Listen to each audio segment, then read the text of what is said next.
Welcome to this painting demonstration video featuring the Great Gateway, the Great Arch at Labna. Labna is one of the many Mayan ruins on the Yucatan Peninsula in Mexico. Now this video will be a two-parter. The first part, short first part, is where I'm on site here doing a plein air painting with my friend and guide Valerie. Thanks very much, Valerie, by the way, for all your help during my visit. But I had to abandon doing my little plein air painting because of quite an intense rain shower. And in part two, I have a second go at the painting back in the studio in more controlled conditions. So this is the scene I'm going to be painting, this lovely archway, which I think divides two open spaces on that complex site there. Top left, we've got the watchtower or temple as well, sat in a sort of pyramid of broken rocks there. Bit of vegetation around as well. As you can see, the conditions, it was quite overcast. And unfortunately, it was quite windy as well. You can see my plein air setup here, and I had to strap my camera to a tree. During the video, you will see the camera move around a little bit during the first few minutes of my part number one. Yeah, so it's a lovely trip to Labna, and there are quite a few different buildings and ruins on this particular site. What struck me was the beautiful colour of the stonework there, and it's being really well renovated and looked after by the local curators there. So this is a little bit of detail on the sort of buildings either side of the archway. Then through the archway, looking at that bit of a psychedelic photo shot there of the watchtower. And yeah, that's the archway from a different angle. So I was painting on the other side, but this would be a good painting angle as well. But the day was, as I say, it's quite overcast, so we got lots of middle values there, and you have to be a bit more creative, I think, when you get a scene like this. You had to push the color, push the values a little bit, which you will see in my demo. This actually is the bigger part of the buildings, a larger building on the complex. I believe it's that's the gateway again. I believe it's, go back to, I believe it's a 60-room palace building. Again, it's been repaired and renovated. That's a view along a long sort of processionary pathway. It got a bit dark here. Beautiful, again, the beautiful colour of the stonework as well. You can see they've numbered all the stones to repair them. Yeah, beautiful building. Lots of little places to explore. And that's the building from a different angle. Nice sort of stairway entrance to it. Well, 2 or 3 levels to it. And lizards as well. Lizards all over the place. They were quite friendly. Anyway, back to my subject for the scene. It's going to be an exercise in depth, in trying to capture the texture of the stonework, the vegetation as well, trying to select a focal point, being selective about what I include, what to exclude, trying to simplify as well some of the intricate architecture of that building. So let's hop into part one then, me with Valerie, just for a few minutes before the rains came down on us. And then I do a part two. I do it all over again in the controlled environment of the studio. So first, composition. There's this big structure on the right, the dominant structure, but we don't want to have that in the middle. We want it on the right side generally. And then there's that structure on the left, I think, would be a nice sort of balance to have that on the left. that kind of area there. So I'm imagining with my paper, I'm imagining now where everything is going to be. Yeah, so this will be on the third part of the paper. Yes, on the exactly. Third, and yeah. this will be on the second third. Yeah. Yeah. Now there's a bit of perspective here with the buildings. Trying to get the eye line right, which is just above that entranceway. Maybe a foot or two above the entranceway, but the level within the archway there. Steps, nice feature to include. A little bit of light hitting the tops there. The stones, the rubble on the left. See how we get on. As long as this rain holds off. Okay. Let's start with the highest structure first, that one on the left-hand side, and that tall bit, and just an indication of the overall shape of those things, all right? And it sort of steps down a little bit. This is almost squarish here. And steps, 1 and 2, rubble, and there's rubble on this near side here, and a nice sort of pattern of that rubble coming out at an angle, like a triangle, right, a triangle of rubble in there. Coming over to the main archway.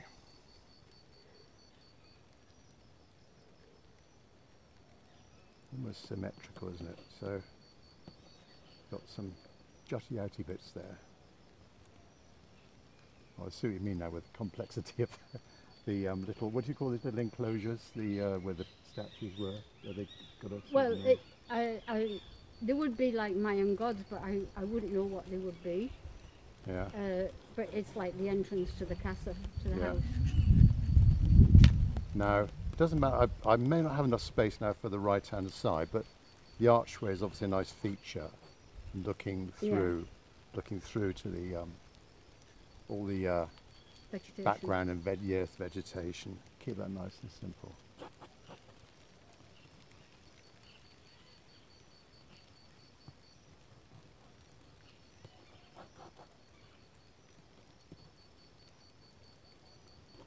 These steps,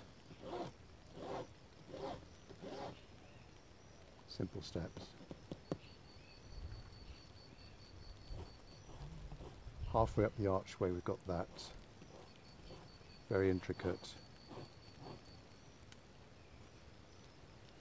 pattern of the serrations. Now we've got the archway, bit of perspective. There, top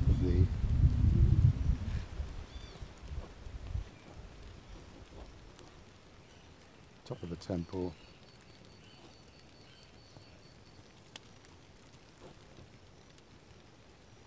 Rain, stop. But that's enough drawing. That is enough drawing. That sky's just right. You see those bands of clouds coming down. The cool clouds against the warmth of that building over there. A bit of light hitting the front from where I am. Yeah. Just a little bit of light. Light beyond there. Yeah.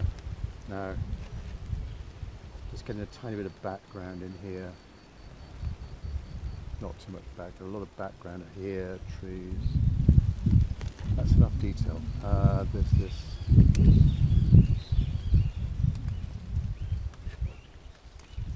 See if my camera's still on. Where the statue would be. See, that's enough detail. Simple. Simple, yeah. You're not getting too bogged down with all of those stones in there and the intricacy of them. You could do if that was your thing. But I think it would turn out to be too tedious. It would. You want to do things. You want to do it in under an hour, Yeah, exactly. and just capture the essence of that, the feeling of it, the dilapidation of it. Right, painting.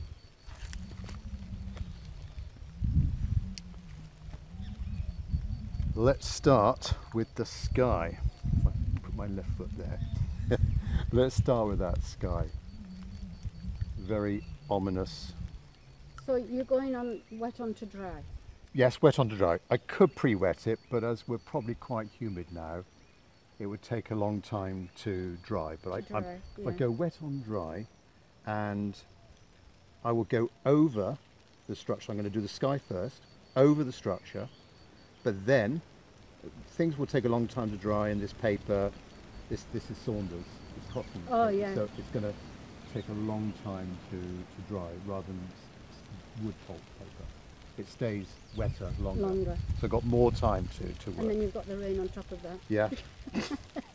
And the rain's coming down now. We'll stop if it gets too bad. Right, moody sky, ultramarine blue, bit of burnt sienna or burnt umber here. And then just go for it.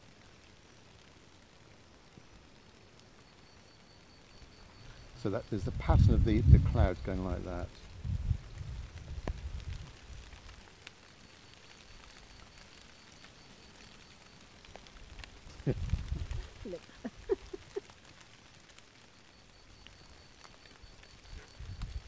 Can we pray to the Mayan gods to stop? To go away. Somebody must have been shouting them in yesterday. Oh, you've got, and you're creating your own watermarks. Yeah, I am, because I don't really want them there. They are too many. There are actually a few in the sky, little sort of holes.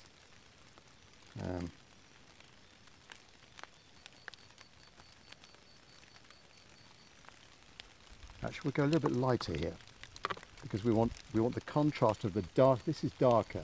This archway in the foreground is darker, so let's go a bit lighter there. All right. Now we're going to go in with the base colour of the. I think I might need to stop here. It's getting too much.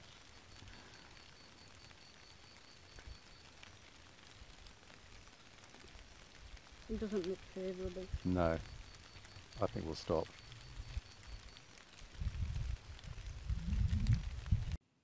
Well, I had to resort on this first effort of the gateway at Labna to paint it back indoors, and this is my end result, which I'm quite happy with. The balance of the composition is quite good, I feel, and trying to push those colours, trying to compensate for the dull, overcast conditions.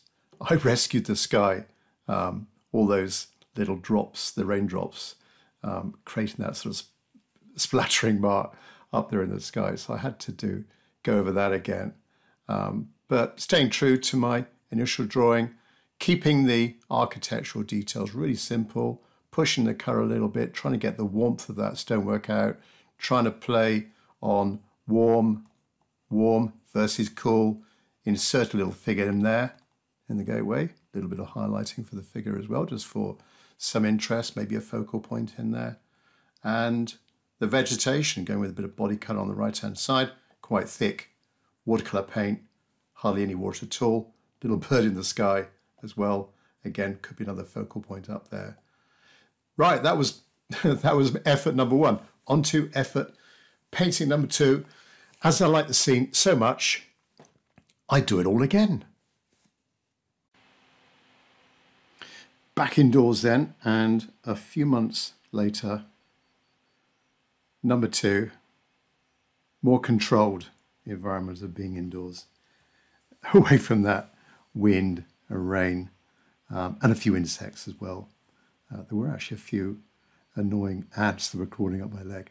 Anyway, not the case indoors. Right, materials I'm using, as per painting number one, my paper of choice. I recommend Saunders Waterford. This is 100% cotton, 300 grams, 15 inches by 11 inches. And doing the initial drawing, first of all, with a 3B soft pencil.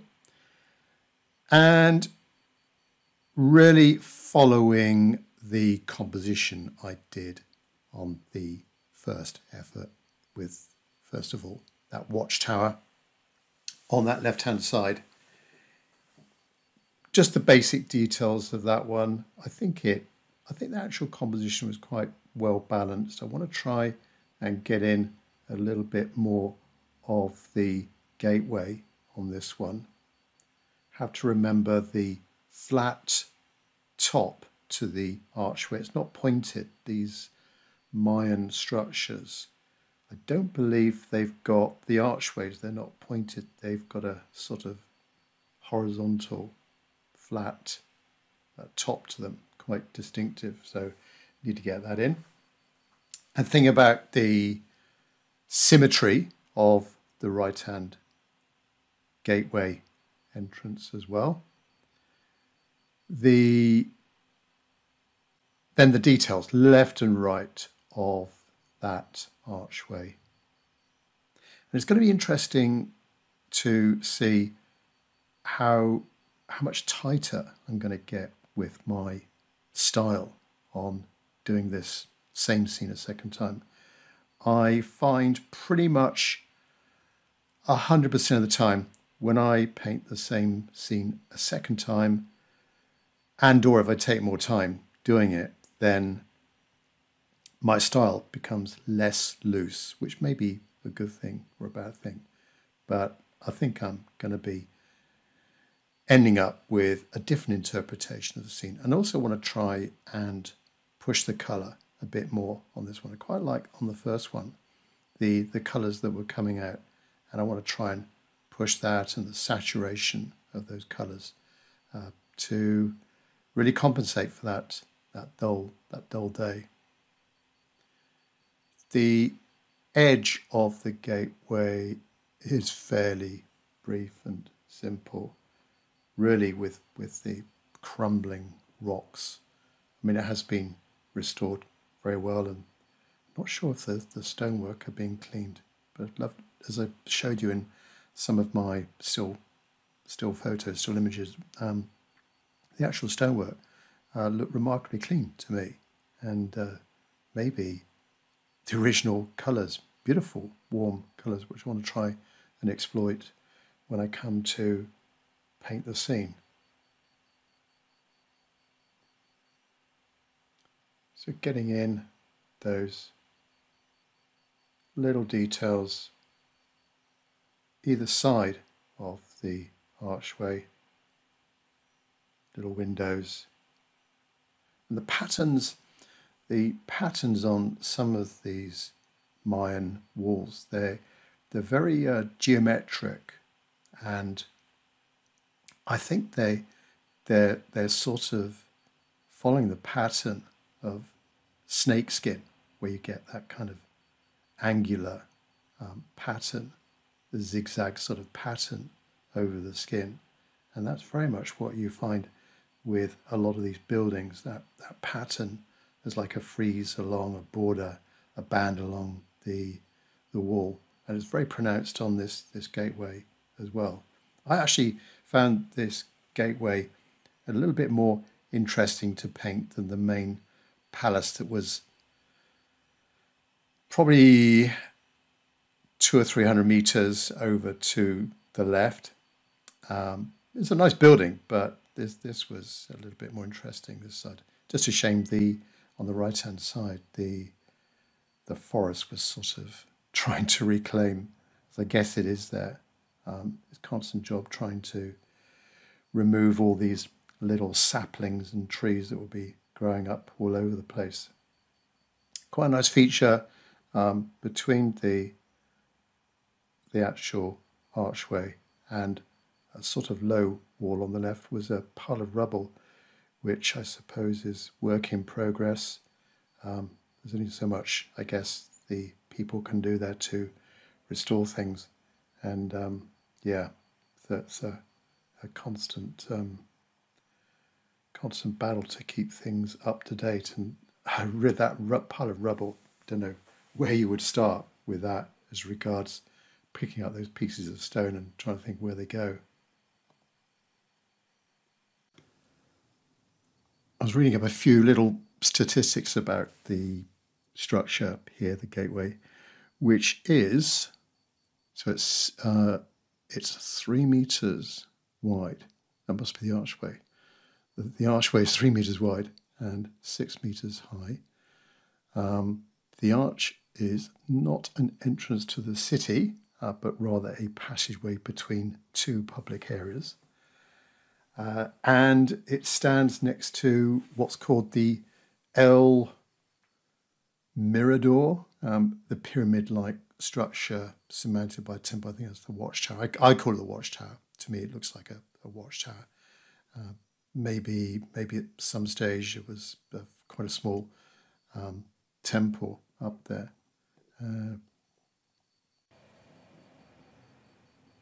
Yeah, the site is relatively small and compact. And the biggest structure there is the palace, the El Palacio, which is one of the longest structures in that area. It's about 120 meters in length, with lots of sort of entrances and the kind of three stage steps up to the top of the structure. Back on the gateway here, the structural design and motifs on that building are typical, say, of the Mayan architectural style known as, I think it's Puuc, P-U-U-C, not sure how that's pronounced.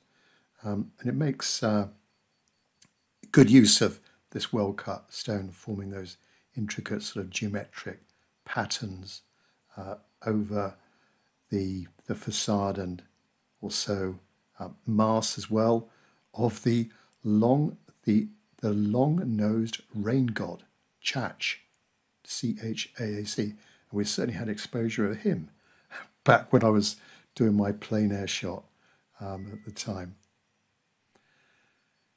Yeah, the date of the structure is, I think it's going to be about 1200 years old, I believe, something like that. And the site was constructed in AD 862. So there we are. And yes, it's open to visitors. Oh, now here I am. What's your feeling on using a ruler? I sometimes use it. I think with a scene, a composition, it's good to get some strong lines in there.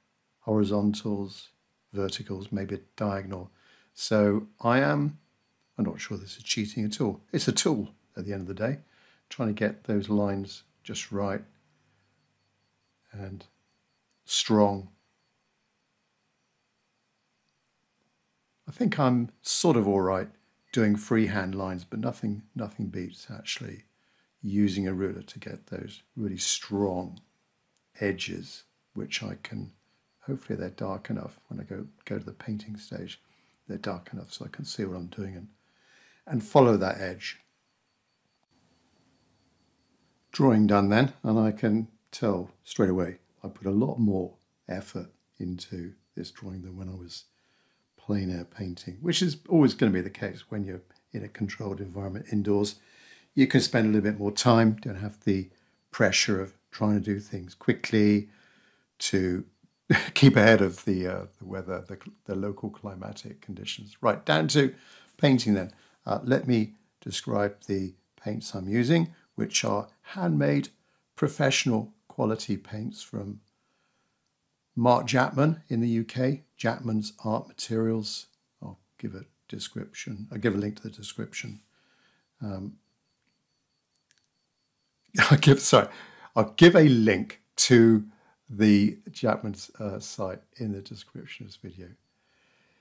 The brush I'm using is a Tintoretto Imagesto series 1407, and it is a size 6, so a medium size mop brush, and going in with quite a dark sky. It will of course dry lighter, as you know. If you're into watercolor, you will know it's going to dry a little bit lighter, so I'm going to have to try and compensate for that. Going for a sort of cool look to it, quite a bit of viridian green. I'll go through my palette of colours, which very rarely changes. So from the top, I've got neutral tint, burnt umber, burnt sienna, yellow ochre, spring green, viridian green, cobalt green, cerulean blue, cobalt blue, ultramarine blue, alizarin crimson, cadmium red, light red, or English oxide. Continue that little bit of colour of the sky just below the archway, the entrance to the archway. Yeah, English oxide. So cadmium red, English oxide. 2 up from the bottom, there we are. Cad orange, cadmium orange, and cadmium yellow. And then some more opaquish gouache colours along the bottom over to the right. This is just the base colour that I'm getting in here. Just basically trying to cover up the paper with this initial wash. And we'll go a lot darker because we're sort of looking, even though it was a fairly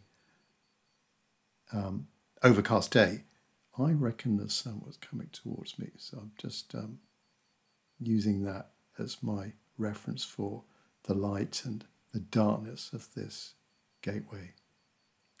A little bit of base colour for the temple, the watchtower over there on the left, and a bit of base colour for the low wall just on the left hand side of the pile of rubble. The rubble coming down that sort of pyramid structure below the watchtower. Maybe try and keep it fairly light on the right hand side with the general direction of the sun sort of coming towards me, lighting up that right hand side. Continue on down. The rubble area, light stone.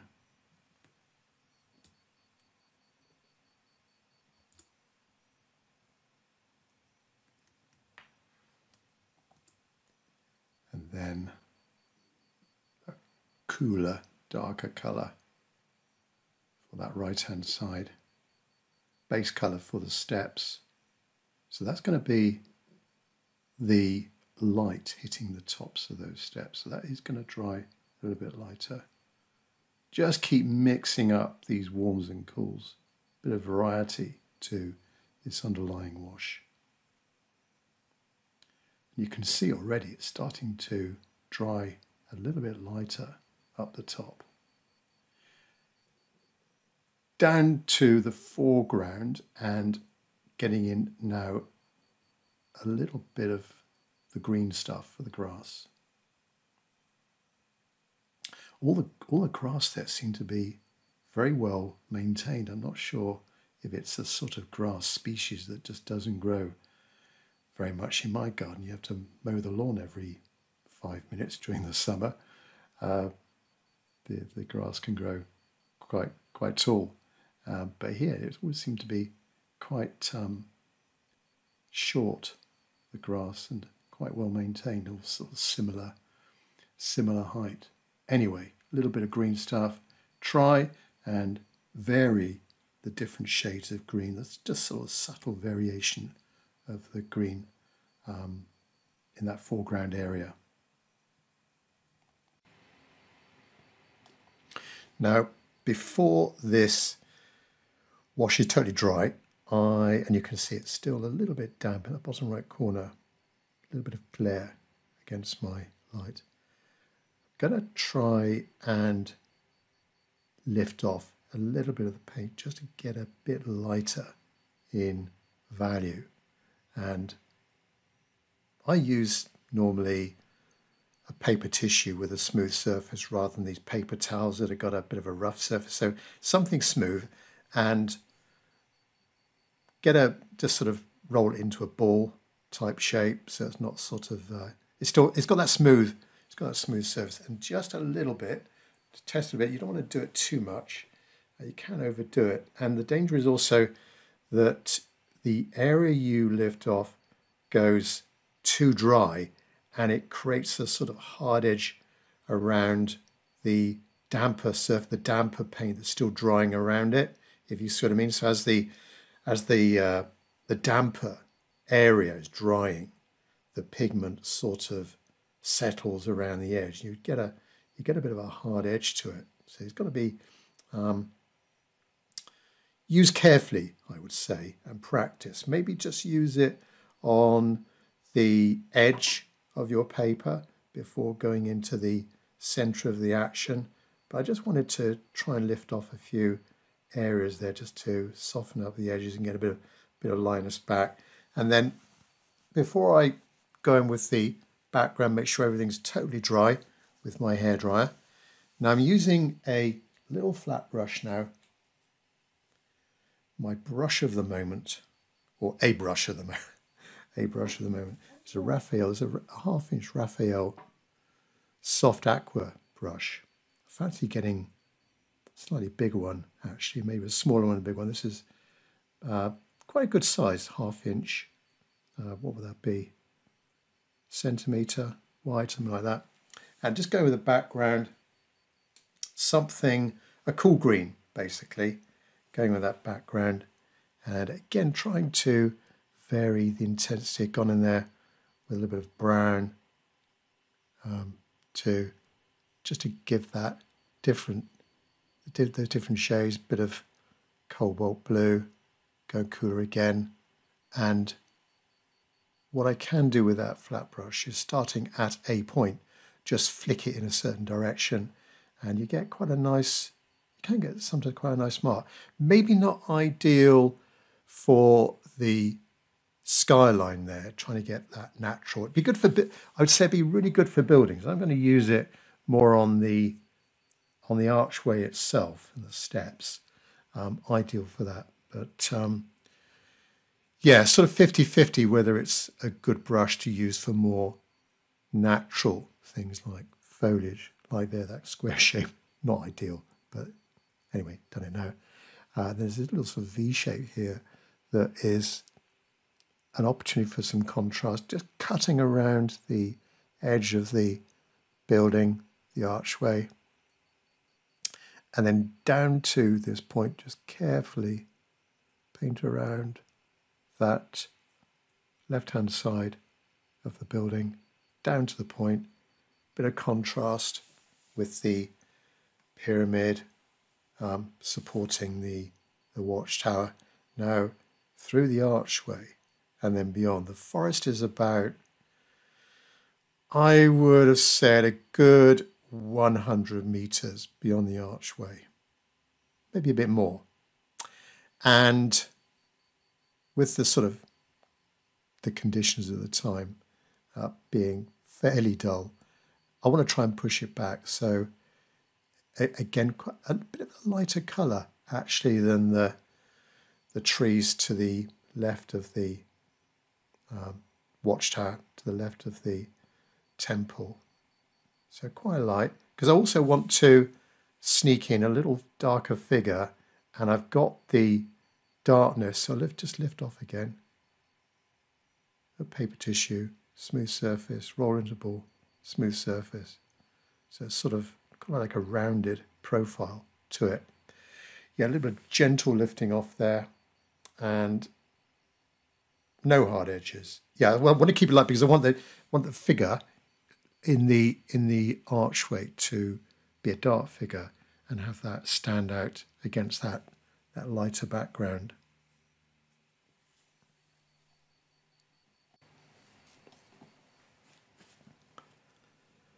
So my general process is starting from the background, coming forwards, and or starting on the left-hand side, me being right-handed, just so as I don't get too clumsy rubbing things out.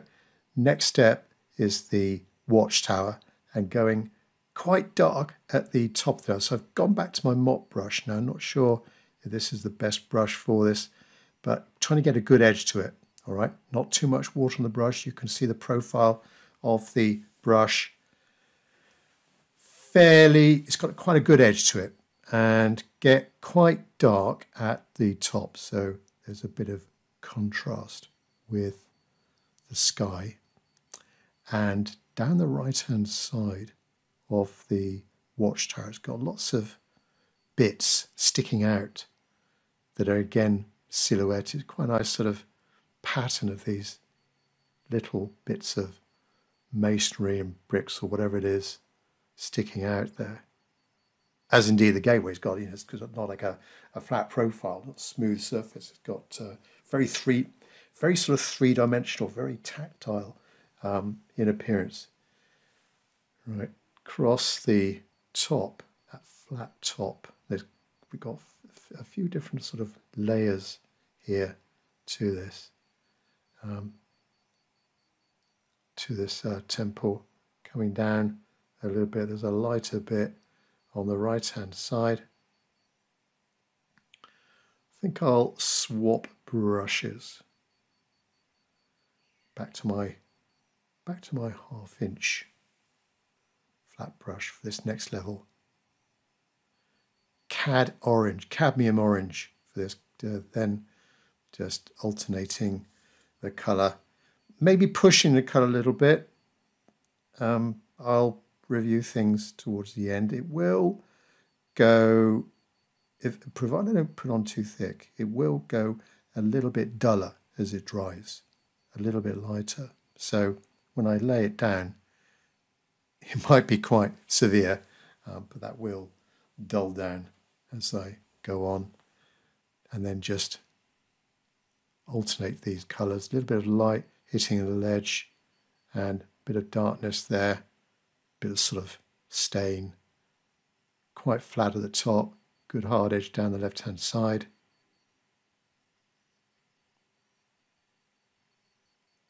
Use my finger to smooth out different parts that might be just a little bit too hard an edge. So while it's damp, lay it down. While it's damp, lift off with a finger or smudge it a little bit. Again, it's another technique that you've got to be a bit careful with, that you don't smudge around too much with your fingers, and it can look a little bit sort of messy in a way. Right, now coming down this pyramid and imagining the light almost coming towards us, slightly over there to the right, and keeping that pyramid structure light on the right and then a bit darker on the left. But I need to create the impression of the rubble and so on of this structure. And as I come down, this wall coming out from the left, that's going to be a little bit lighter.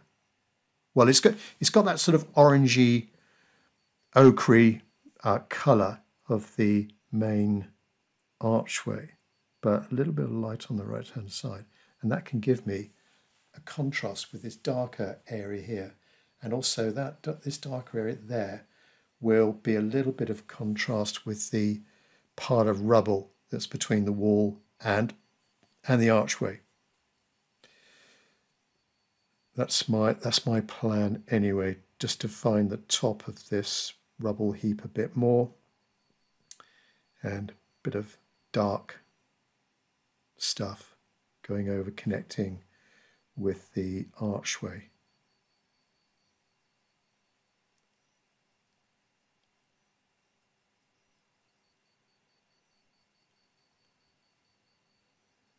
A pile of rubble like this, it can be quite tricky to...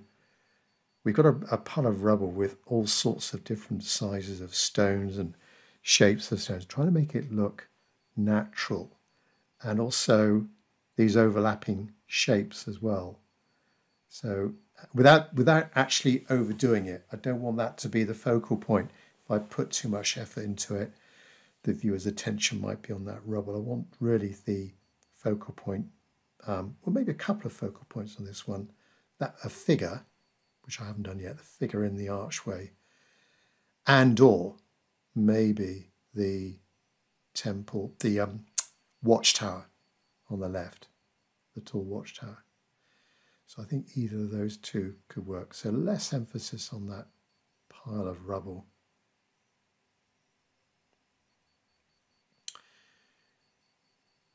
All the blues, ultramarine blue and cobalt blue, cerulean blue, bit of darkness above the wall and the very top of the wall, and then go a darker value but a deeper orange, more saturated version of the wall colour, perhaps getting a bit darker towards the base.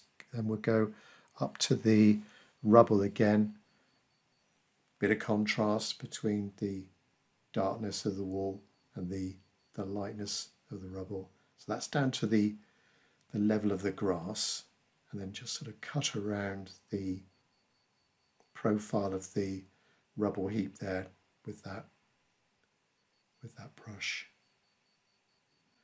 My Tintoretto mop brush.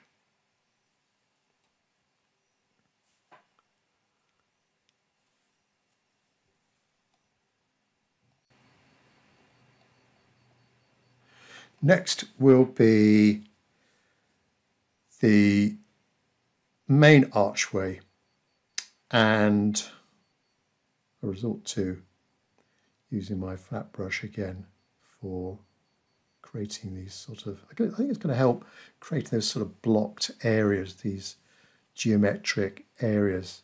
Might need a smaller brush for the finer details, but getting in the main bits. Now, starting off quite dark at the top and creating the impression of the top of the structure. Obviously seen better days, and it's bits have broken off it. It's not perfect, but nonetheless it's really beautiful structure. And yeah, using that brush, there's that sort of like a hut on the left hand side, bit of a roof to it.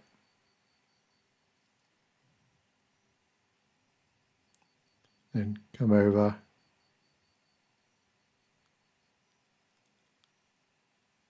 bit of a hole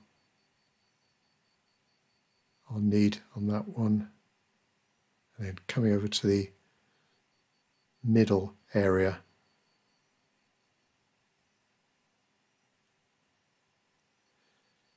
I really want to mix up the warms and the cools in here and just push the colour a little bit, play on the contrast of warm versus cool.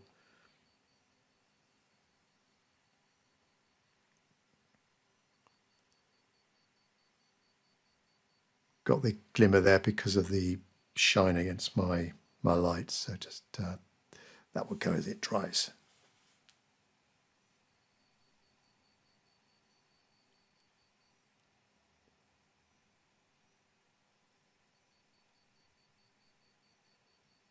Down that left hand side. Now pick up a bit of cad orange, get a soft edge. There are quite a few soft edges here. Soft transition from the coolness of the roof on that left to the warmth of the ochre stone, orangey stone. Over to the right.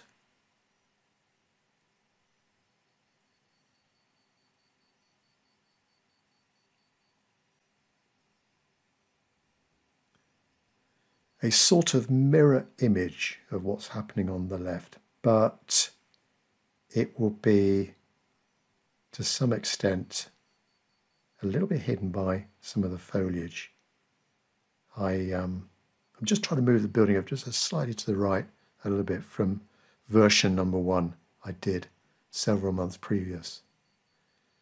Then the hut on the right got this orangey bit below the roof.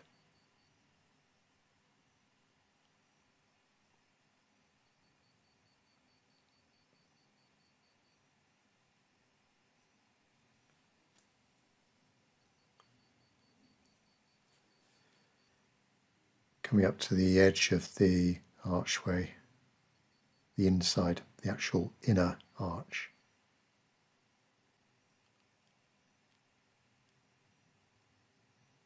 It's quite good for doing a controlled line and going around that curve. It won't hold as much. I mean, one disadvantage compared to a mop brush, it's not going to hold as much water, but then maybe it's quite useful to have to keep replenishing your brush with fresh paint, and then in that process you're picking up little bits of extra colour. You're varying the colour a little bit by using that smaller brush and continually going back to your palette, picking up some colour. Can introduce a few nice variations. Bit of yellow ochre here in the mix. Don't want the orange being too orange, so dulling it down. A little bit of burnt sienna as well, down to the tops of the steps.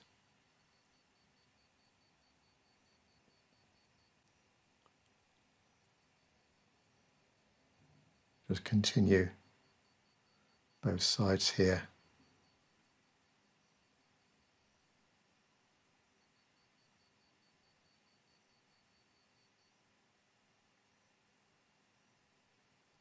Cool it down a little bit with the blue.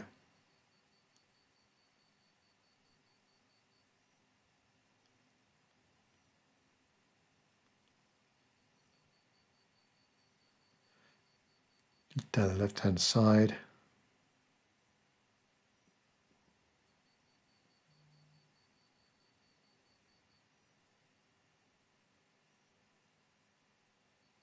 Got a little bit of that warmer colour on my brush now, so I can go up to the top and warm that up just a tiny bit.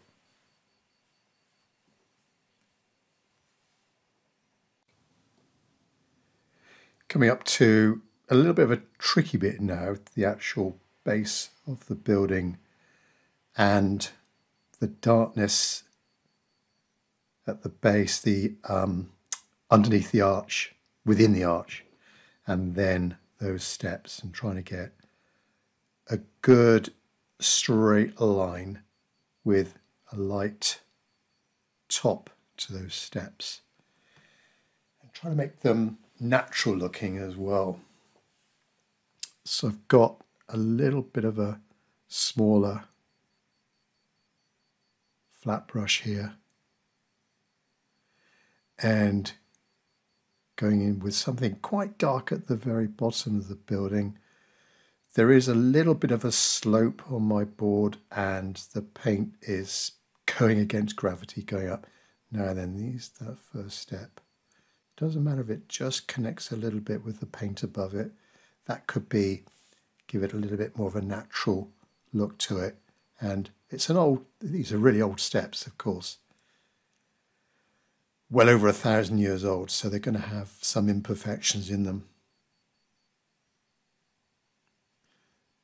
Then step number 2, applying the same pressure to the board, trying to keep the width of that brush as consistent as I can across the whole length of that step.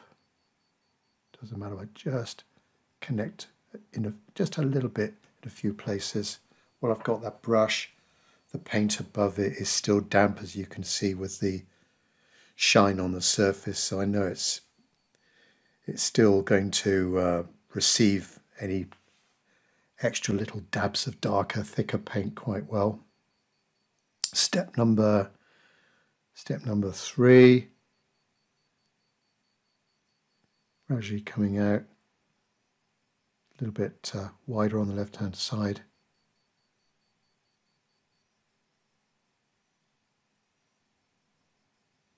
Over to the right. Now on the right is a pile, again a pile of rubble. The forest is over to the right. I don't think there's many buildings that have been reclaimed over to the right. So very overgrown to the right. I want to create that sort of impression of that going on. And maybe just a little step at the bottom, not so high as the others.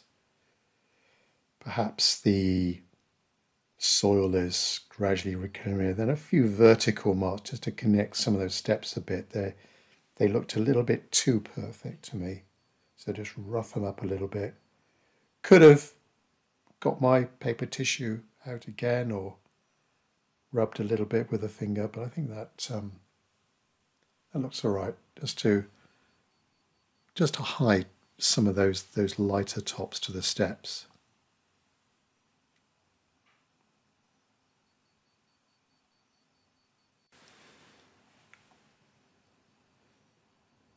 Now while that's drying a little bit, next I need to do this right hand side. The forest coming in, the forest encroaching on this building from that right hand side. Picked up a bit of viridian green, drier brush marks, scooping it across the page, lightly touching the surface. So with the Saunders paper, this being cold press Saunders Waterford, then it's creating that little bit of a pattern if I judge the amount of paint on the brush and the angle of the brush, and then dragging it quite quick across the paper, get that little bit of a deckled mark, which I'm trying to create the impression of this really short, stubby grass, really. Now back to the building, which is still quite damp, I would say. It's sort of gone past the moist stage, and we're into the sort of damp phase before it's totally dry. And cool it down a bit. The orange is gonna, as I say, dull down a little bit as well, which will be good. I want to try and maybe just a little bit too bright at the moment. Got to go a bit darker. I think doing the inside of the archway, that's going to be dark. Very top of the building, that's going to be quite dark as well. Need to think there's a bit of dark sky above the building, immediately above the middle of the building. Might need to go quite dark to still get that contrast.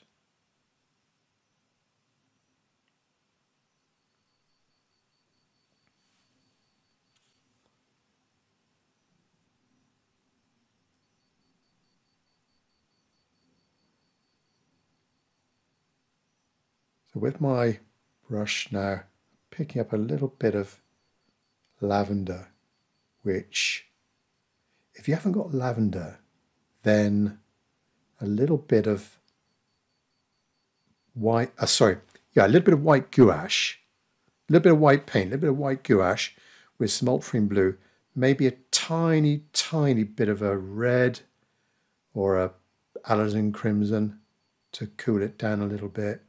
But that could replicate this sort of lavender colour. Going in with a number of other cooler blues and a thickish application.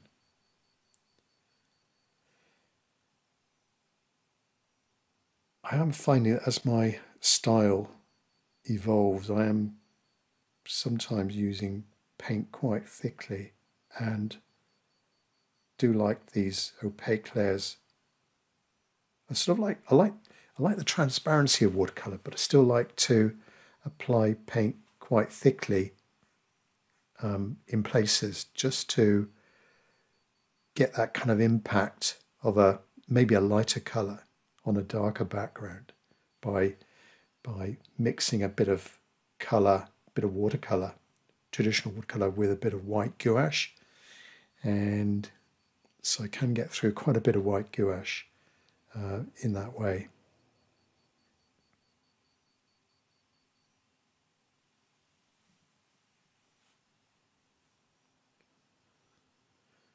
Burnt umber, neutral tint, alizarin crimson,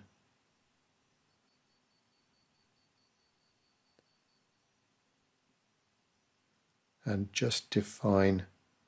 There's this middle band going across that sort of splits the two windows, and within that band it's got this angular pattern, which is, I'm not sure if it's sort of indicative of a snake or something like that, very sort of angular geometric pattern going between two bands. So that's going right across the middle of the structure, and trying to get a bit of darkness first of all, like a bit of shadow below the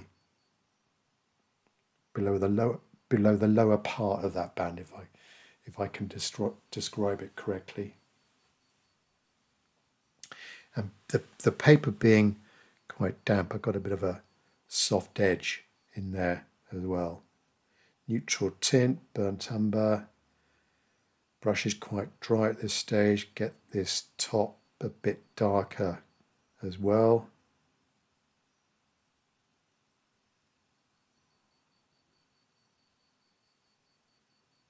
And also got a little bit of the pencil, my pencil outline showing through. So I want to go up to that, meet that, and cover it up.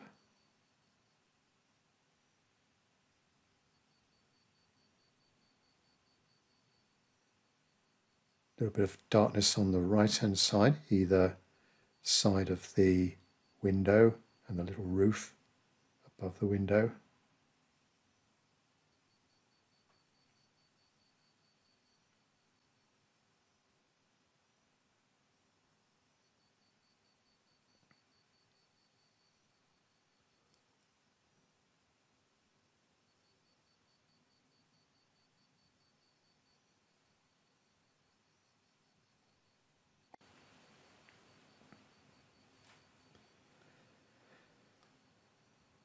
Cadmium wash again, bit of the English oxide, light red, and then either side of the window go a bit brighter. Now this paint is being applied quite thickly, actually, not too much water on that brush, and the surface is it's still got a little bit of dampness in it, so I'm getting a minute bit of a soft edge. I will go on top of this with another sort of opaquish colour, just to emphasise some of the architectural details and soften things down if they're too harsh. But yeah, quite a sort of brighter colour. I'm applying these different layers. Not really your traditional transparency of watercolour here in this area. I think it needs to be a little bit more dramatic with the opaquish colour. Now I've got bottom left corner, I've got cad yellow, and then down there towards the bottom right, that is a gouache. It's a sort of Naples yellow light, something like that, I believe, if I got the words in the correct order. But a sort of, you'd get it if you mixed yellow ochre with white gouache, it would be that, all right? But I've got that as a colour. And again, I sometimes do mix it with other colours just to get that more of an opaquish feeling to it. It's great for grasses, dried grasses, some late summer grasses, where you're going against a darker background and it really does show up, doing little blades of grass with a thin brush or a rigger brush. Really good.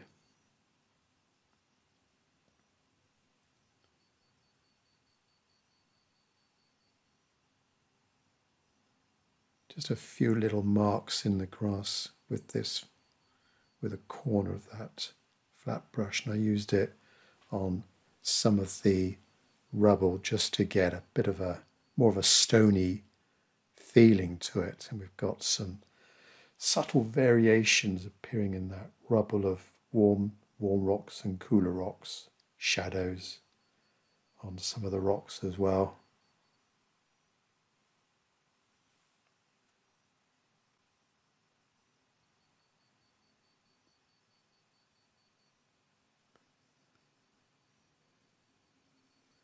Burnt umber, neutral tint, and ultramarine blue. And the upper sort of level of this middle band, it gets quite confusing trying to describe all these different architectural details, and a bit of darkness either side. With this darkness, I'm trying to give it more of a three-dimensional feeling to it.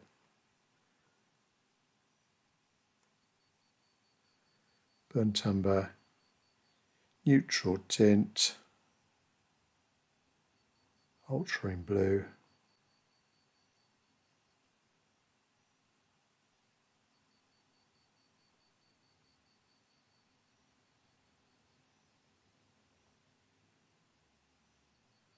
that's going to be the bottom of the roof above the two windows, the two upper windows, either side of the archway.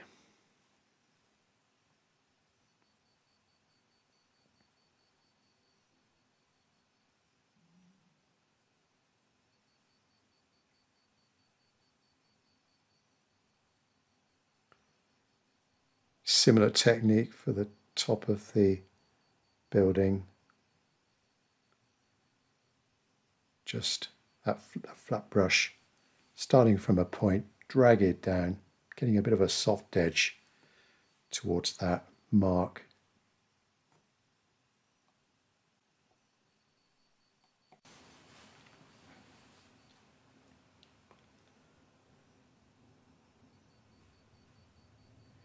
Go a little bit darker on the left-hand side of the pyramid. Not much paint on the brush now, so I'm creating, it's not too dark, and creating a soft edge with that almost dry brush mark with the flat brush.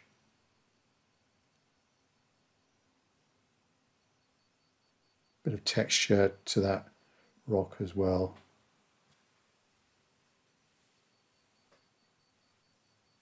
Creating the feeling of that rubble coming down, creating that pyramid. Smaller brush. This is an Escuda,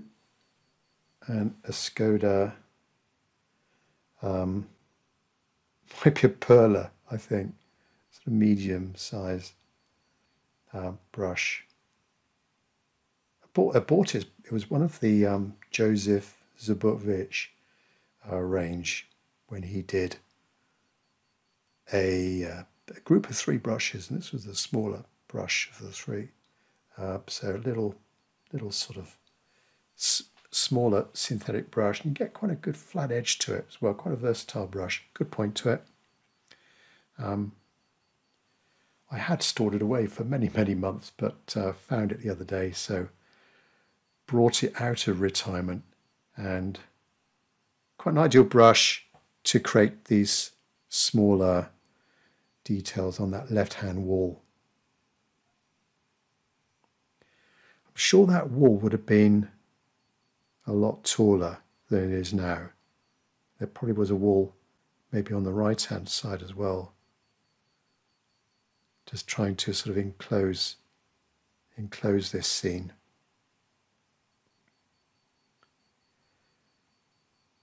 on that wall there are some sort of columns over there.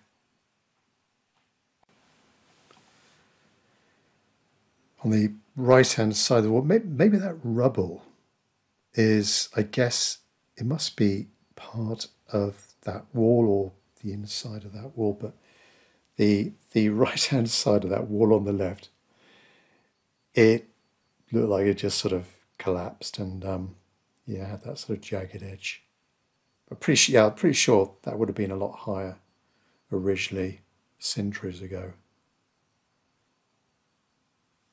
I did hear, I'm not sure whether it's true, but over the centuries, local people have, not now, but in years gone by, local people would have maybe got some of the stones from these ancient sites to build their own buildings, their own dwellings. So maybe there might be some elements of bits missing, or these buildings crumbling down.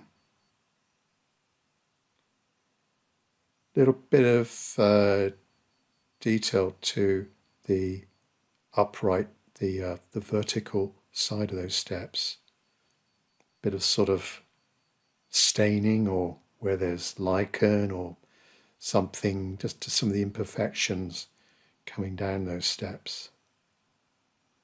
Again, just different marks to give, just to sort of emphasize that short vertical structure, those steps.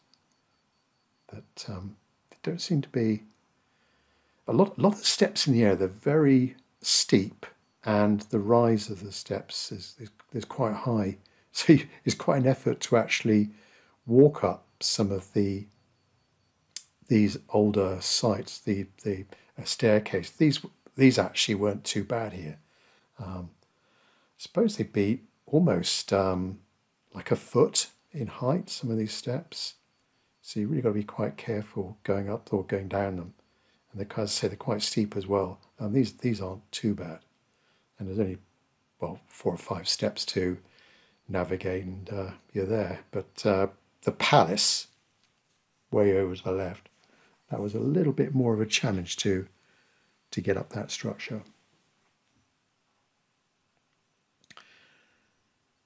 Just a tiny bit of detail now to this pile of rocks on the left.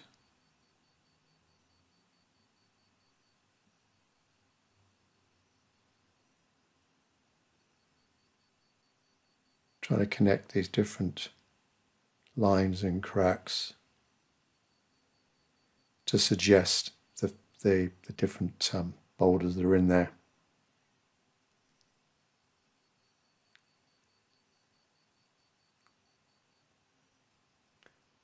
A little bit of more of a definition to the top part of the temple.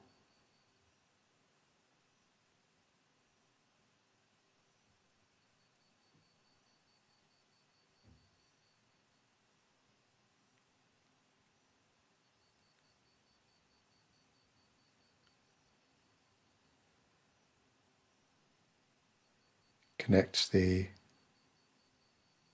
rubble with, there's a little bit of sort of a flatter, little bit of a depression between the pile of rubble and the steps proper. But where do you draw the line on how much detail you put in? Back to the main archway, and just define these tiles a little bit above the, I say windows, they're sort of enclosed. I'm not sure where the windows at all, and below the windows we've got the doorway. Yeah, just that kind of, almost like a tile roof. I'm not sure if it's, there probably aren't tiles, there's probably just rock that's being carved, or blocks that have been made to look like tiles. Very clever.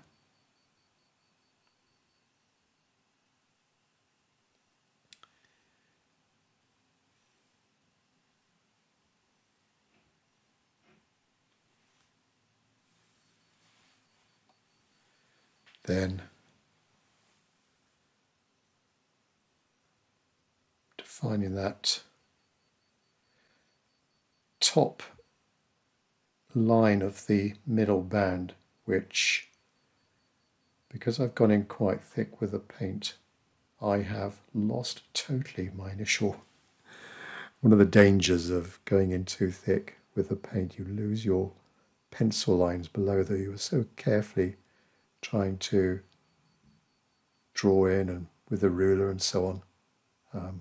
So I'm resorting to trying to guess where those lines were. I suppose going quite thick with the opaque paint, I could, if I get it wrong, I could go in over the top, once it's dry, go over the top with a lighter or darker colour just to correct any mistakes.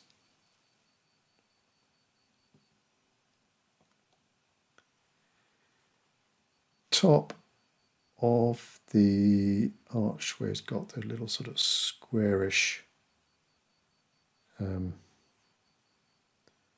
holes in them for decoration, I guess, unless any wood went in there. I'm not sure. End of a bit of timber, possibly. This roof type structure on the right.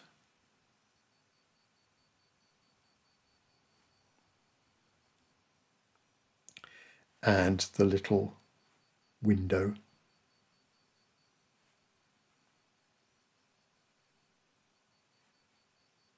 Left and right, we've got this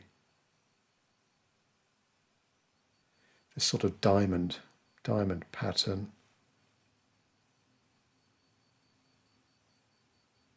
Of little holes.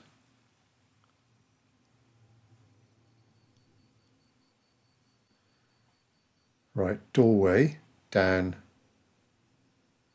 to the left of the archway. Maybe there were, I think it was like a little room in there. Not very big, actually. And maybe it was an office or something like that. And then similarly on the right hand side, another doorway, very small chamber in there.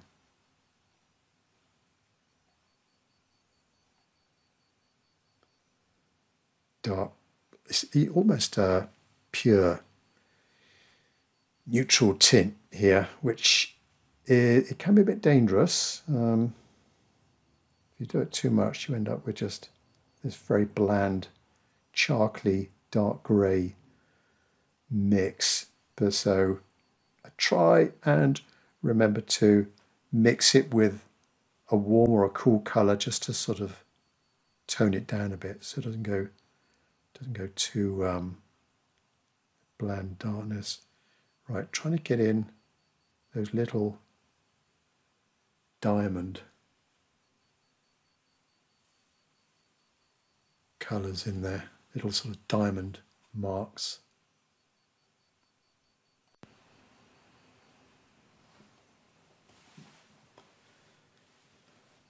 Strengthen up that line, almost dry brush.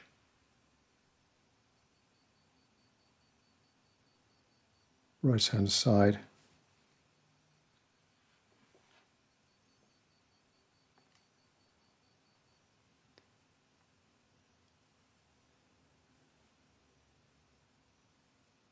Seems to be on the right hand side, it seems to be a little bit more stained on the right. I guess because it's a little bit closer to the forest, it's the brighter stonework has got that sort of mould.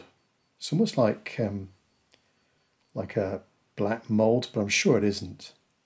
But it's where it's sort of been stained by many centuries of the weather there, hot temperatures, and the damp season as well.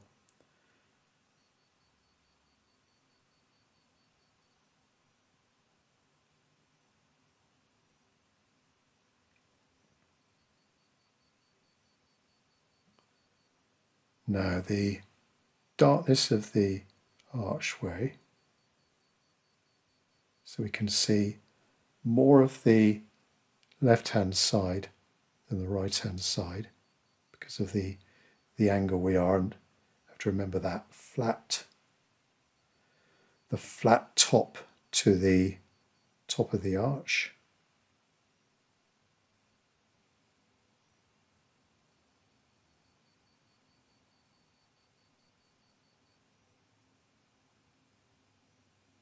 So wider this side.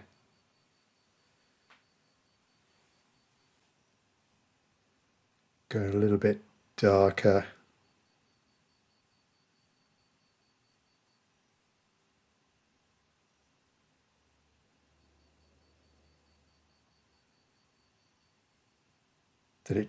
That there's ever such a slight curve on the top half of the archway, and then it's more vertical. Sort of halfway down it becomes a little bit more vertical. Connect with the bottom.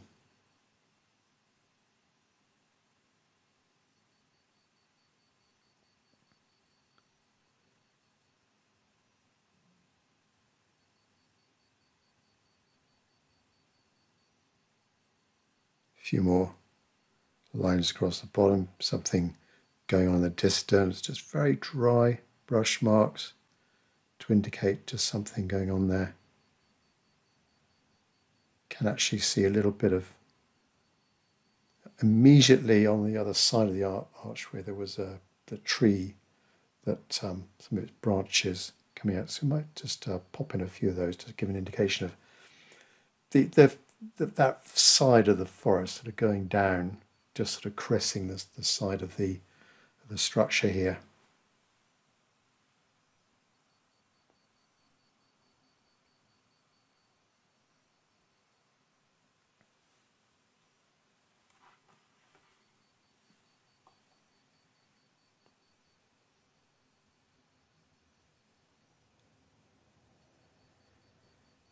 Now, a figure.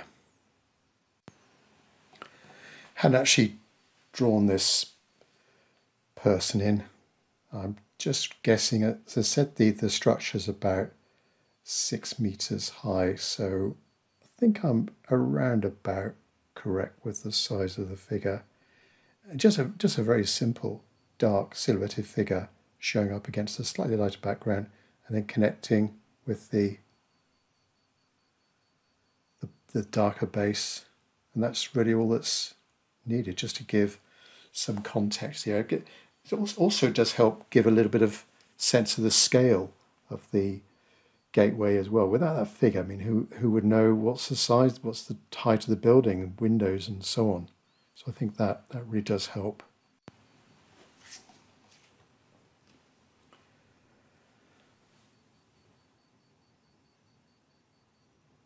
Bit more detail to that middle band, this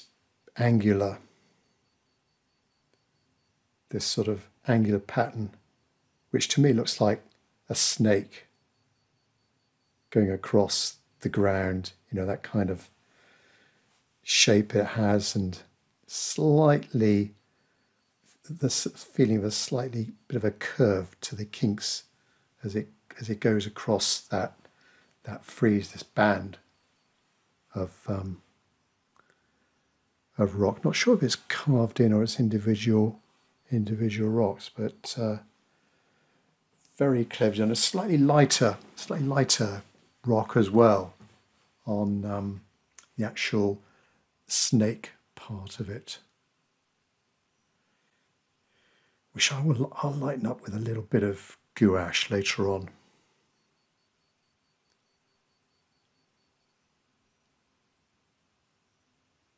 Bit more detail to the top there, and you will see I've just made a little bit of a mistake there. Silly me, I got in quite thick with the shadow in the archway, and it wasn't dry, and I mean, these things happen. So as quickly as I can, get a synthetic brush. Doesn't really work with a soft brush. And a sawdust wood of a paper is really tough. It's really forgiving with this sort of treatment, so you can really scrub away at it with this synthetic brush here, and just a bit of clear water.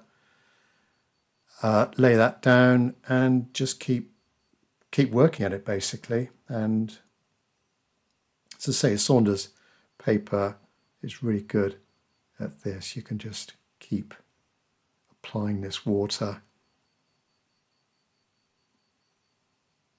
and lifting off. Just takes a minute or so just to lift that off. Pick up a bit more water with my brush, squeeze out the water so the brush is damp, and then just gently tease up to that edge again, gradually eating away at that nasty smudge. And honestly, the surface is not damaged at all. It's really good. Very tough. So it hasn't, I mean, being quite thick, I guess I was lucky because it wasn't too much water on that paint. It was this almost fresh tube paint. So it was just sort of sat on the surface basically. You just need a bit of damp brush just to tease it off. Gently move it away.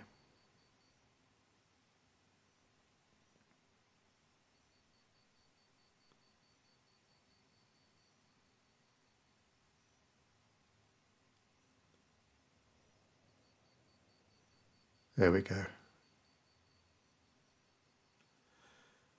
A little bit better now. And then use the hairdryer just to make sure it doesn't happen again. Make sure it's really dry before painting over that area again. I do know of some artists, they tend to have this sort of either maybe a glove or rest their palm of their hand on a stick that's above the paper surface. But I tried that once or twice but never got on with it myself. So I have to remember, try and remember for future jobs just to make sure it's, watch where my right hand goes, particularly where I've been applying that darker, thicker paint.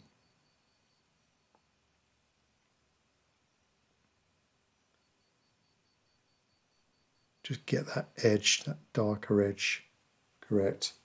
It doesn't appear very dark now because it's shiny, the paint is wet, and it's just catching my studio light. So to you it may not, to you it may look a little bit weird at the moment. But it will dry darker.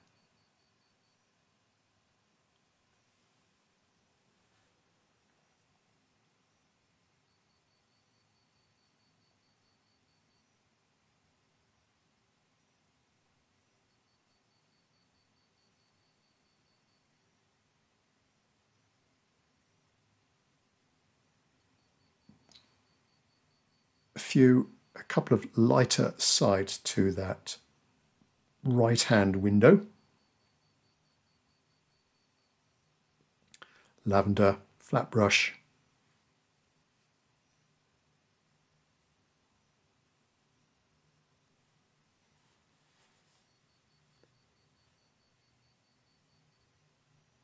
Just pick up a couple of areas that might be just need a little bit of coolness to it.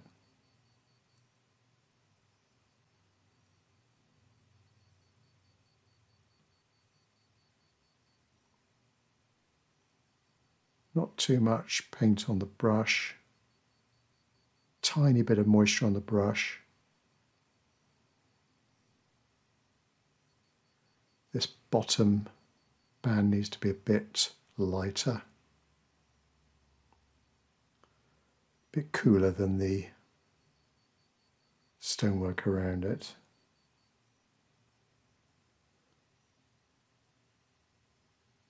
The roof above the windows can be emphasized a little bit. with that lavender. It will dry a little bit darker.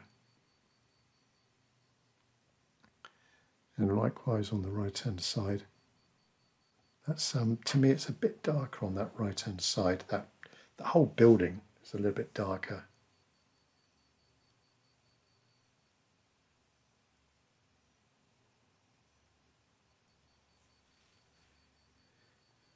There we go. I think we're just starting now with the lights and the darks in this building. I mean, it is a fairly dark building anyway, this side, because we're looking into the light, but just subtly getting some lighter areas, darker areas, warmer areas, cooler areas.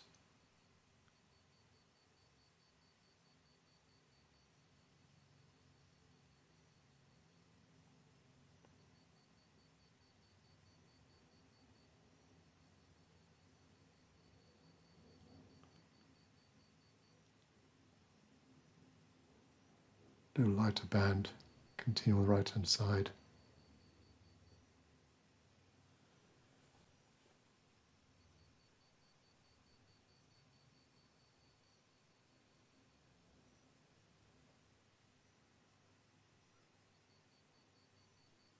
Some of the stonework either side of the archway can be a little bit lighter. Little flat brush like this, great for doing bigger blocks of stone in an old building like this.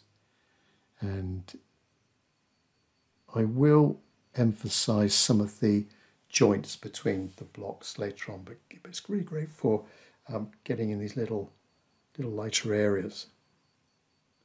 And then picking up that Naples yellow light gouache for some lighter stonework. It was quite light to the left of the archway. Turn the brush 90 degrees, get a mark going the other direction.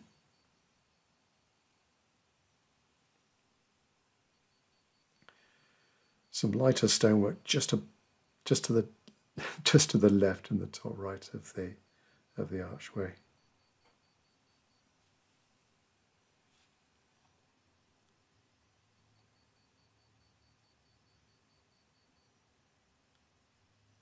Smaller brush. Check my edge on that brush as well before applying it on the paper, and then these little diamond holes, this sort of lattice work either side of the window, quite attractive. Again, I'm not sure how they did it, what the shape of the blocks were to create that, but they're so well laid.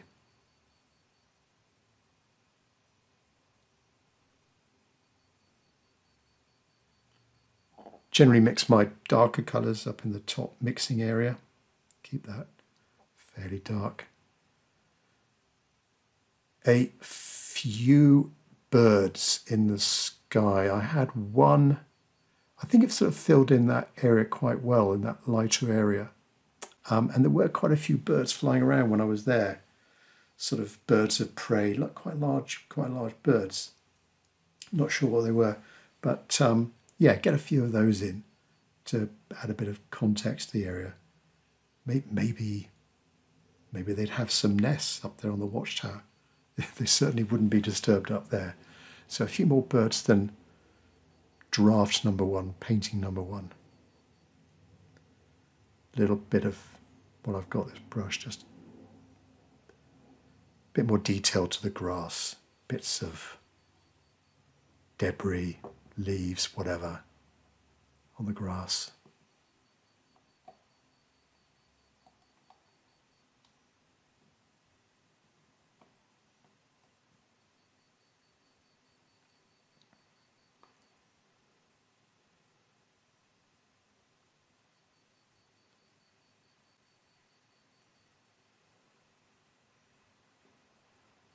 I think some of these steps need a little bit more of this staining.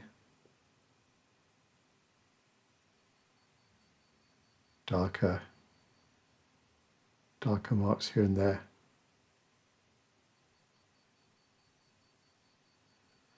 When I squint my eyes, they're a little bit darker than the actual structure itself. Not sure why. Maybe they're closer to the ground. Don't think they're different stonework or different material, but yeah, just to make that appear a darker value, and this sort of these vertical streaks down the edge, the vertical edge of the steps.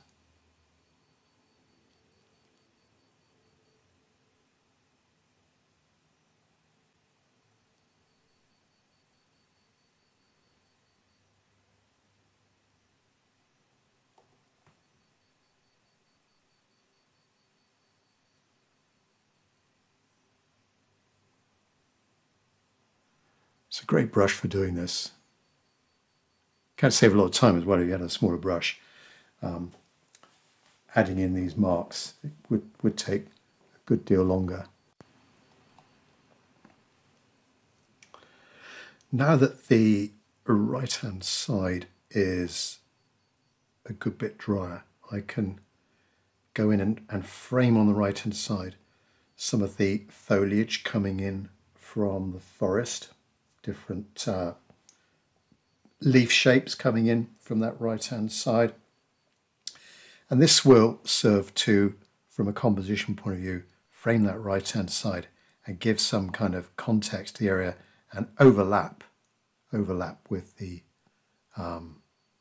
building as well. I'm using a sword brush here and applying thickly, connecting with the building, going over the building.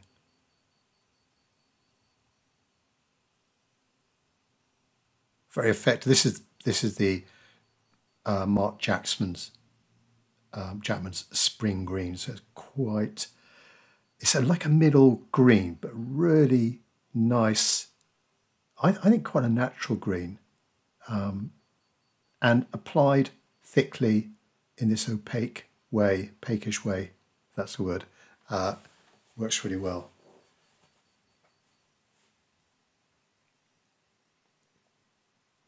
Good also, with a saw brush, good also for creating little thinner lines for the branches, little squiggly lines. And these lines, they're not continuous, they're broken. So again, that gives sometimes more of a natural feel where there could be a little bit of a branch catching the light and you sort of can miss it. And then, as I said earlier, bit of foliage, context here, a bit of foliage and tree branches coming out from the right-hand side, beyond the archway. Top right corner, bit denser up there. And I've gone dense down the bottom right-hand corner, dense up the top right corner, and then just trickle out these branches, leaves, just a few. Try and be as random as possible. Branches are crossing over each other, going in different directions, V shapes, crossing at right angles. Quite natural. Connect with go over the grass as well.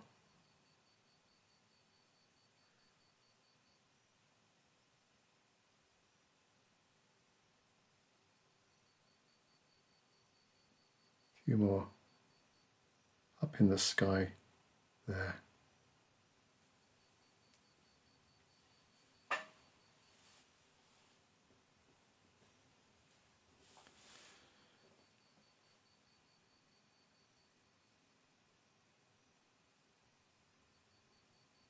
No water, just picking up pure pigment, and that brush does give quite a sort of realistic feeling of leaf foliage.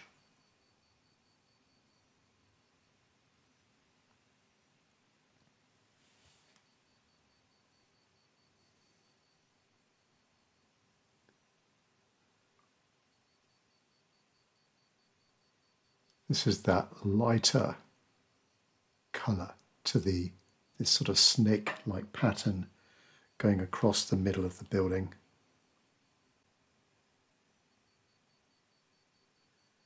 It'd be quite impossible to paint around this. That's the other way of doing it with watercolour. It's left light and you go in darker around it. For this painting, I've gone the other way. The darker values have gone down first and the lighter ones afterwards, e.g. that little block there. Could actually make that another little focal point, that lighter block there. A few more little lighter rocks here and there. Particularly useful coming closer to us.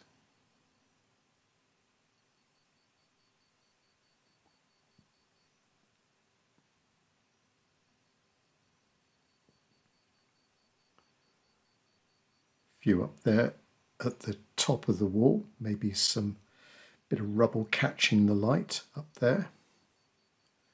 Yellow ochre, just tone some of these columns down a little bit, soften up the edges.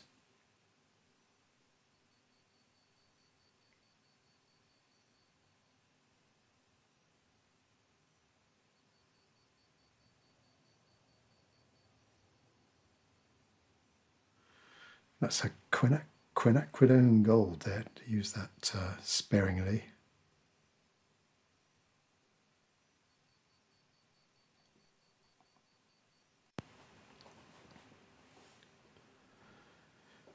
A few little dabs in that grass again.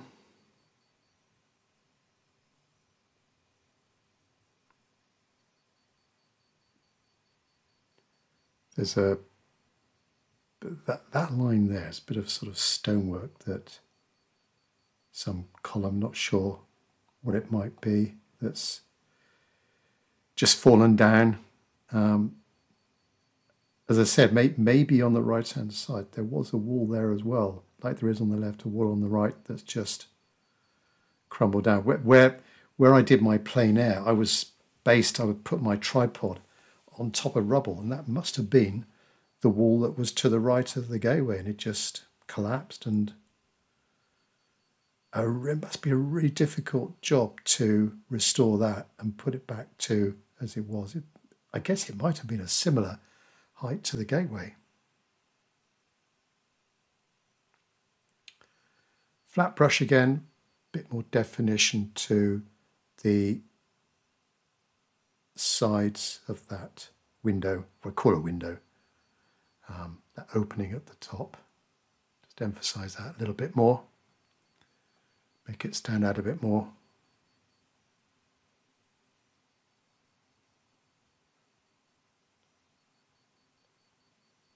And some to the top of the window, just below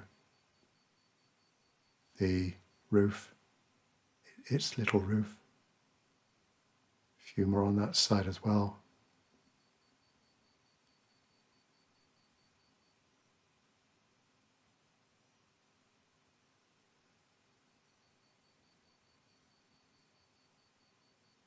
I think when each brush mark takes longer to decide where to put on the paper, you are sort of subconsciously coming towards the final phase of the painting, when the more you add, the less you're going to get in return. Maybe it's a bit like the 80-20 rule. You know, the first 20% of the painting produces 80% of the value, the creativity of it. And as time goes on, it could be more difficult to improve on your painting. And that's it. With this one, it gets more and more difficult on intricate structure like this to know where to end. Back with the little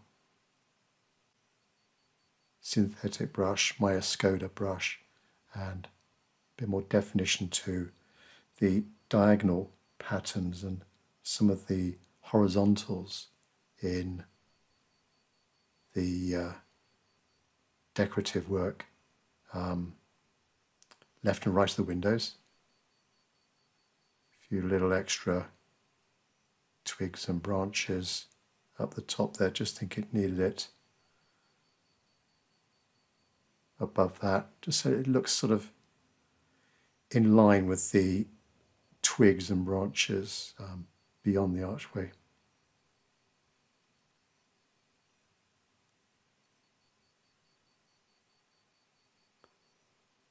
A few horizontals to that distant watchtower. Careful not to add too much detail to the pyramid. We want to push it back. With the background trees and foliage that went in first of all, I haven't tampered with that, and they as long as the value was right, they kind of push back. But the more detail I add to that middle area, danger is I can bring it too far forwards. So I've got to be very careful there. Right, lavender, cerulean blue. Just try and get a bit more of an opaquish grey to some of these stones. The more I look at those stones, I think it's a bit of there's that sort of coolish colour to them. I guess they would have been the middle bands, being that colour. There's sort of almost two or three different types of colour of stonework. You've got the orange, and then a sort of more of a sandstone, yellowish, and I guess more of the greyish limestone. There must be different types of rock in there. Right, yellow ochre. Sorry, not yellow ochre. It's cadmium yellow. Cadmium yellow that's been obliterated with stuff over the top of it. Yeah, the bottom left-hand corner there, believe it or not, that is cadmium yellow, which after this session I will need to wash out my palette a little bit, try and get to the true colours below.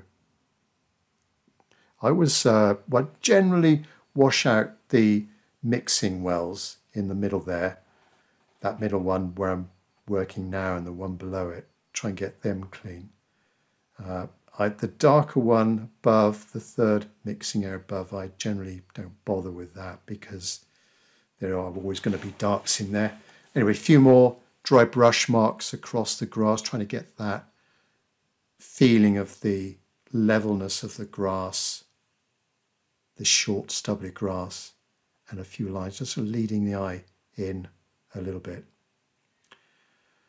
So I think I'm done with that. What we'll do now is review the two paintings side by one, draft one and, well, painting number one, painting number two. As I do at the end, a little bit of review of my paintings, a bit of a self-critique. So this is painting number one. Started off plein air in the forest, up against the ruins, up against the elements and the rain and the wind. Started there but finished it indoors in the area. And then painting number two, I've just done. Kind of maybe zooming out a little bit more from a composition point of view. The archway a little bit more over to the left, is it? Maybe a tiny bit to the left, just a teeny weeny bit. I like the freshness of the first one.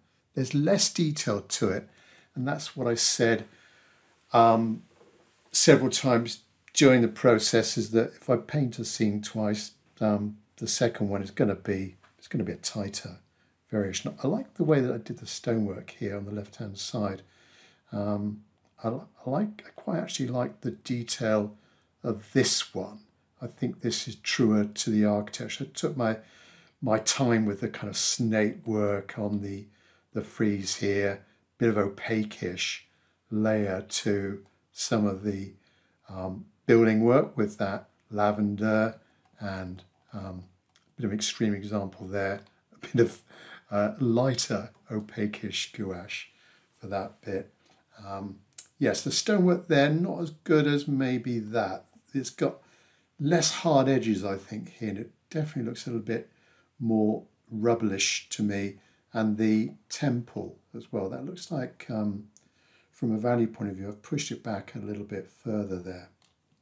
But they are two very different versions, and yeah, less loose with the second one. But anyway, useful exercise. Which do you prefer? Let me know in the comments. Please give me some feedback on this. And if you ever get to the Yucatan Peninsula, go and visit those Mayan ruins. Loads of them. There's some larger ones that are quite popular with tourists, and then these sort of smaller ones off the beaten track that you do really need to have a hire car or someone locally take you there to seek them out. But I hope you enjoyed that. Catch up with you on the next video. Bye-bye.